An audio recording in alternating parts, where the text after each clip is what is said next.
are Locked On Texas Tech, your daily podcast on the Texas Tech Red Raiders. Part of the Locked On Podcast Network, your team every day. We're going to start this thing off right. Raider!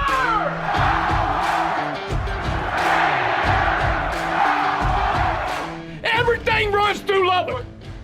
Great to be with you again on Locked On Texas Tech on the Locked On Podcast Network. And thanks, as always, to those making us their first listen on YouTube or anywhere you get podcasts. Thanks for joining us for this reaction episode as we look back to Provo, Utah on Saturday night with the only Chris Level. I'm Casey Cowan. Chris was in Provo, of course, there on the sideline. He has made it back to the 806, thankfully. But I don't know if I can say no worse for the wear, Chris, because it is a gloom, despair, and agony on me type of week as the Red Raiders now have an open weekend, little extra time to ponder just exactly what we saw go down in a 27-14 loss to the Cougars of BYU. Yeah, losing sucks, man. The end. Everybody's frustrated. And for a variety of reasons, I think. But it's just 3-5. Your season kind of, slipping away from you here. Some are going to suggest already has. Others are going to say plenty to play for still. But nobody cancels the last 4 games that you've got left. But it was. I think a couple things. One, BYU I don't think is very good. I think they're extremely average. However, I think their home environment, which was about as impressive as I've been in, considering it was just 63,000 people, I think that, a third-string quarterback that's never started a game before, boy, it was and there's just some uncharacteristic things that happened too,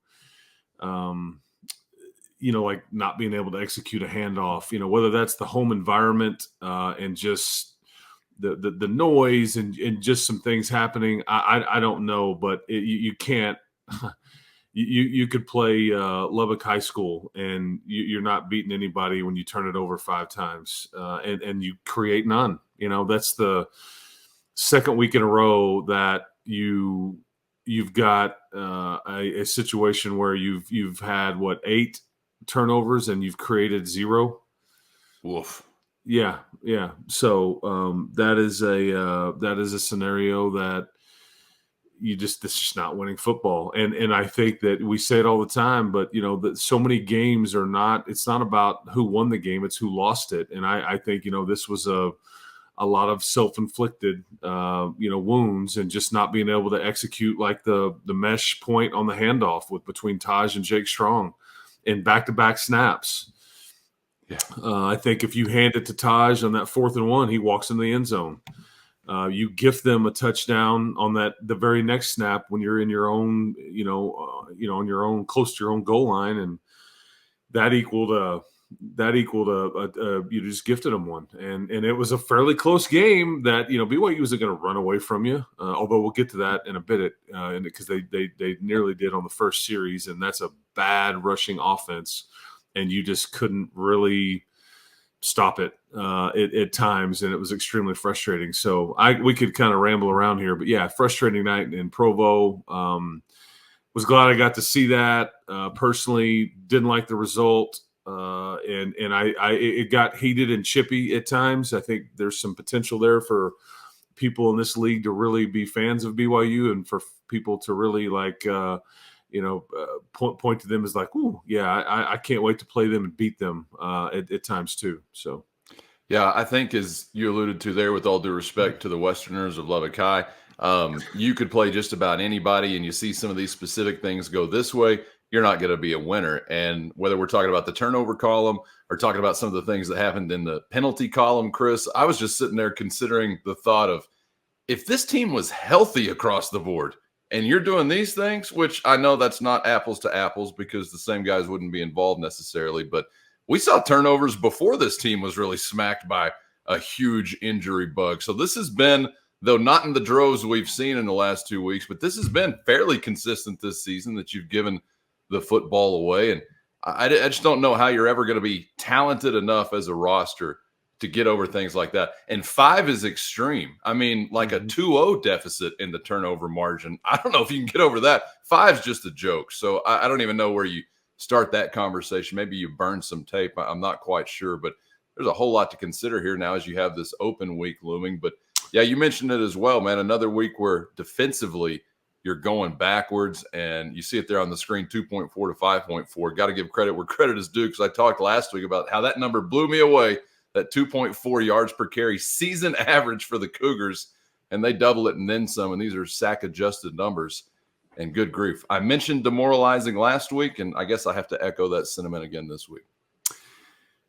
Yeah, you know, like two sides of this thing. I think I even told you late in the week, you know, this would be like one of the things was you need to win this game up front. You know, this needs to be like a carbon copy of Baylor. And ironically enough, BYU runs a lot of those same schemes with their running game, and they play defense in some similar ways to Baylor, at least schematically.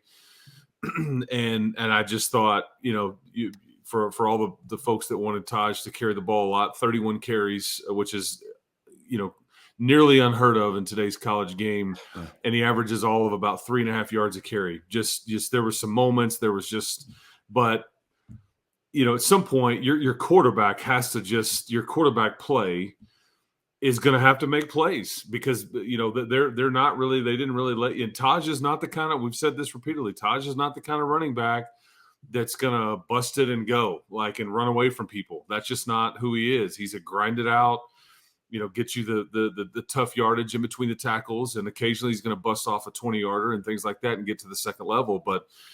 And then you get down, you get down by 2 scores and double digits fairly early in the game, and so you do have to throw it a bit more than I think you wanted to, and Jake Strong is just not ready for this yet. And it's not fair to him, but this was the only choice you had.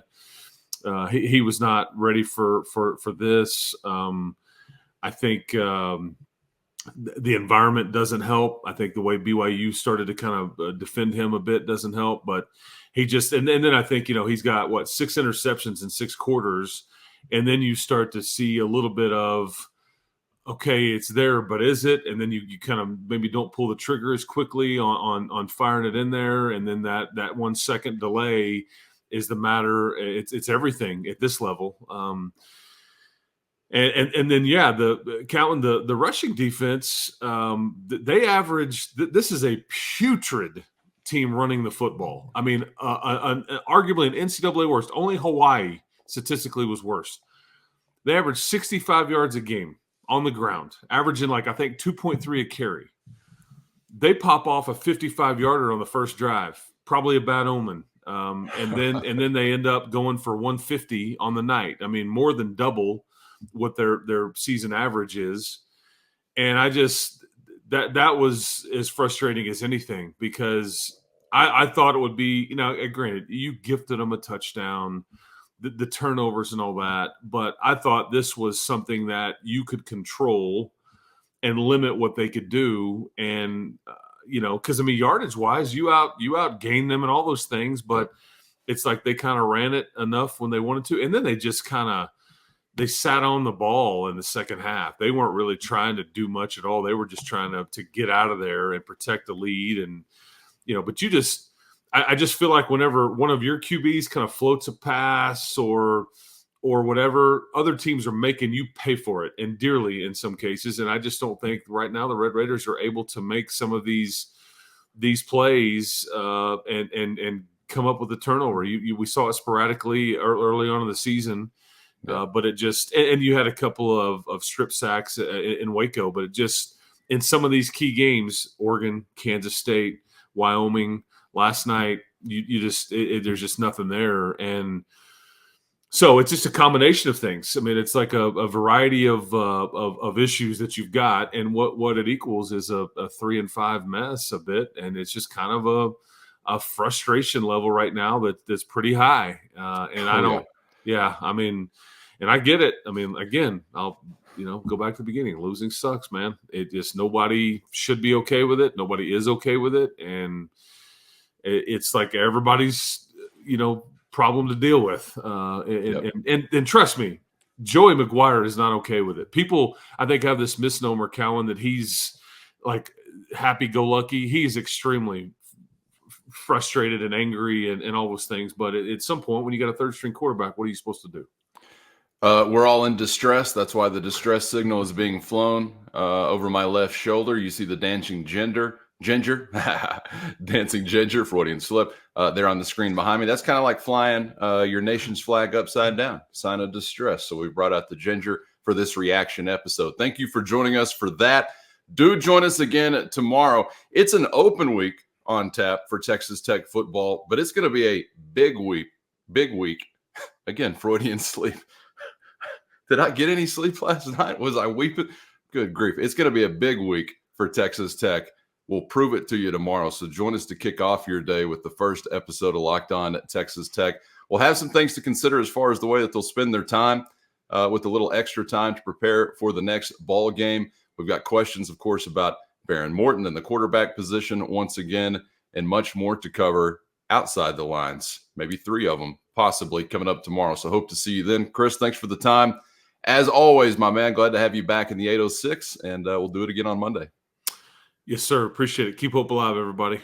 For Chris Level, I'm Casey Cowan. Make sure you're subscribed on YouTube or anywhere you get podcasts so you never miss an episode. And we'll see you for the next round on Locked On Texas Tech.